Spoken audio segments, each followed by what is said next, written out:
Hello friends, ജാവാസ്ക്രിപ്റ്റിൻ്റെ പുതിയൊരു വീഡിയോയിലേക്ക് എല്ലാവർക്കും സ്വാഗതം. ഇന്നത്തെ വീഡിയോയിൽ നമ്മൾ പഠിക്കാൻ പോകുന്നത് സെറ്റ് ഇൻ്റർവൽ എന്നൊരു ജാവാസ്ക്രിപ്റ്റ് ഫംഗ്ഷൻ്റെ ഉപയോഗത്തെ പറ്റിയാണ്. നമ്മൾ അതിനുവേണ്ടി ചെറിയൊരു അനിമേഷനാണ് ചെയ്യുന്നത്. ഒരു ഡിവ് നമ്മൾ ക്രിയേറ്റ് ചെയ്തിട്ട് അതിൻ്റെ കളർ നമ്മൾ ബാക്ക്ഗ്രൗണ്ട് കളർ ഇങ്ങനെ ചേഞ്ച് ചെയ്തുകൊണ്ടിരിക്കും. അതുമാത്രമല്ല, നമുക്കത് വെച്ചിട്ട് ഒരുപാട് കാര്യങ്ങൾ ചെയ്യാം. ഗെയിം ഉൾപ്പെടെയുള്ള കാര്യങ്ങൾ നമുക്ക് ജാവാസ്ക്രിപ്റ്റിൽ നമുക്ക് ചെയ്യാൻ പറ്റും. അപ്പോൾ നമുക്ക് ഒരു ചെറിയൊരു പ്രോഗ്രാം വഴി സെറ്റ് ഇൻ്റർവൽ എന്നുള്ളൊരു ഫംഗ്ഷനെ പറ്റി നമുക്കൊന്ന് പഠിക്കാം.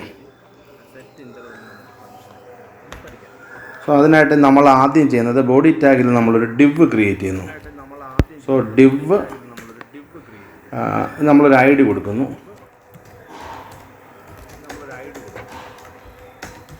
myDiv എന്ന് ക്രിയേറ്റ് ചെയ്യുന്നു. പിന്നെ ഇതിനൊരു വലിപ്പം നമുക്ക് ഒരു സ്റ്റൈൽ പറഞ്ഞു കൊടുക്കണം. അതായത് ഒരു വിഡ്ത്തും ഹൈറ്റും നമുക്കിതിന് പറഞ്ഞു കൊടുക്കണം. സോ ഇവിടെ ഞാൻ വിഡ്ത്ത് ഒരു 200 px പറയുന്നു. അതുപോലെ തന്നെ ഹൈറ്റ് അതൊരു 200 px പറയുന്നു.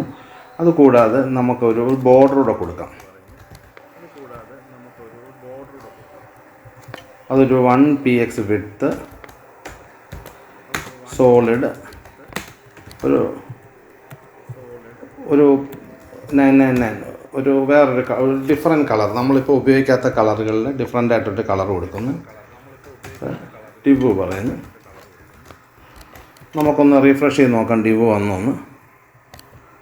ഓക്കെ, ഡിവ് വന്നിട്ടുണ്ട്. ഇനി നമുക്ക് സ്ക്രിപ്റ്റിലോട്ട് എടുക്കാം. ഇവിടെ നമ്മൾ ജാവാസ്ക്രിപ്റ്റിൽ നമ്മൾ ഒരു ഫംഗ്ഷൻ ക്രിയേറ്റ് ചെയ്യുക. Function changeColor. ഇതിനകത്ത് പാരാമീറ്റർ ഒന്നും വേണ്ട.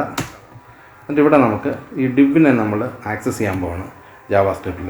സോ ഇവിടെ ഒരു വേരിയബിൾ ക്രിയേറ്റ് ചെയ്ത് var d1. ഡിവിൻ്റെ പേര് myDiviനെയാണ് നമ്മൾ d1ലോട്ട് വയ്ക്കാൻ പോകുന്നത്. അതിനുവേണ്ടി നമുക്ക് document.getElementById നമ്മുടെ ഏത് ഡിവിനാണ് നമ്മൾ ആ ഡിവിൻ്റെ ഐ ഡി ഇവിടെ കൊടുക്കുക. ഇത്ര മതി. ഇപ്പം myDiv എന്ന് പറയുന്നത് d1 ആണ്. നമുക്ക് അതിൻ്റെ കളർ ചേഞ്ച് ചെയ്യണമെങ്കിൽ d1.style.background color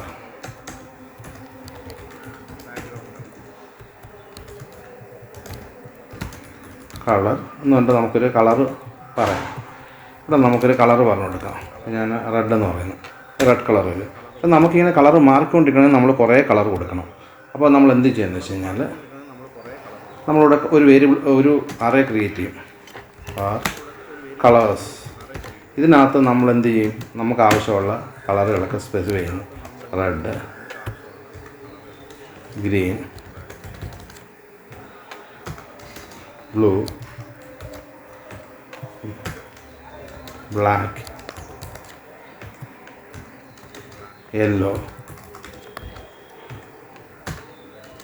orange,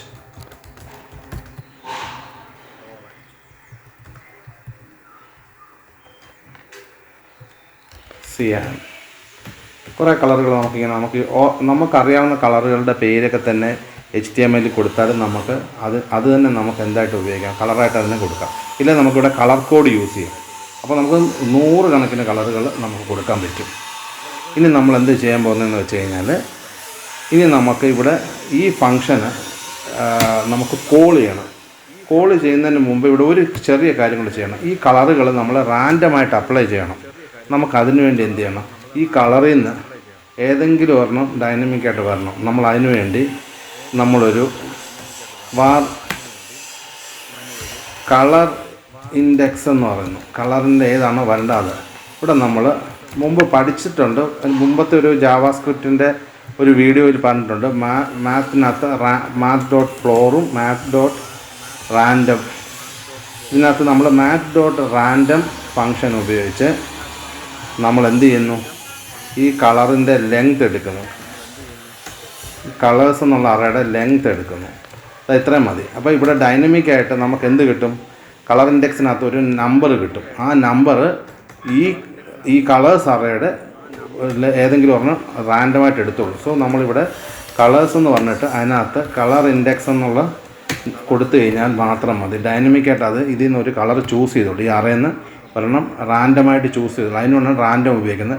random function return ചെയ്യുന്നതിനകത്ത് decimal, അതായത് ഫ്രാക്ഷണൽ പാർട്ട് ഉള്ളതുകൊണ്ട് അത് എലിമിനേറ്റ് ചെയ്യാൻ വേണ്ടി Math.floor എന്നുള്ള ഫംഗ്ഷനും ഉപയോഗിക്കുന്നു. ഇനി നമുക്ക് ഇത് കോൾ ചെയ്യുമ്പോൾ ഒരു കാര്യമുണ്ട്, ഈ div ലോഡ് ചെയ്തിട്ട് വേണം കോൾ ചെയ്യാൻ. അതുകൊണ്ട് നമ്മൾ window.onload എന്ന് പറഞ്ഞൊരു ഫംഗ്ഷൻ ക്രിയേറ്റ് ചെയ്യുന്നു. ഈ ഫംഗ്ഷനകത്താണ് നമ്മളിത് കോൾ ചെയ്യപ്പെടുന്നത്. എന്ത്? Change colour. സോ ഇവിടെ നമ്മൾ ഇനി ചേഞ്ച് കളർ കോൾ ചെയ്യാൻ പോവാണ്.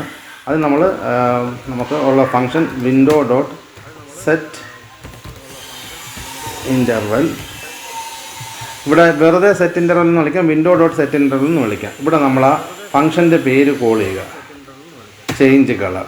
എത്ര സമയം ഇടവിട്ടാണ് കോൾ ചെയ്യേണ്ടത്? ഞാനിപ്പോൾ ഒരു 500 എന്ന് കൊടുത്തു കഴിഞ്ഞാൽ അര സെക്കൻഡ്, 1000 എന്ന് കൊടുത്താൽ 1 സെക്കൻഡിൽ അത് ചേഞ്ച് ആവും. സോ നമുക്കിതൊന്ന് ഇനി സേവ് ചെയ്ത് നമുക്കൊന്ന് റീഫ്രഷ് ചെയ്ത് നോക്കാം. നമുക്ക് കാണാം ഇപ്പോൾ ഡൈനാമിക്കായിട്ട് കളർ മാറിക്കൊണ്ടിരിക്കുന്നത് കാണാം. ഇത് ഓരോ അര സെക്കൻഡിലാണ്. ഇനി നമുക്ക് കുറച്ചുകൂടെ ഫാസ്റ്റായിട്ട് വേണമെന്നുണ്ടെങ്കിൽ 100 ആക്കി, അതായത് 10 സെക്കൻഡിൻ്റെ 10 അതിപ്പോൾ വരുന്നത്. ഇനി നമുക്കിത് 1 സെക്കൻഡിലോട്ട് സ്ലോയിൽ മതിയെങ്കിൽ നമുക്കിത് 1000 ആക്കുക. 1000 എന്ന് പറഞ്ഞാൽ 1 സെക്കൻഡിൽ. നമുക്കിപ്പോൾ കാണാം ഇത് ഓരോ സെക്കൻഡിലായിട്ട് ഇത് മാറിക്കൊണ്ടിരിക്കും. സോ ഈ വീഡിയോ നിങ്ങൾക്ക് ഇഷ്ടമായെന്ന് വിചാരിക്കുന്നു. ഇഷ്ടമായെങ്കിൽ നിങ്ങൾക്ക് ഈ വീഡിയോ ലൈക്ക് ചെയ്യുക, ചാനൽ സബ്സ്ക്രൈബ് ചെയ്യുക. Thank you.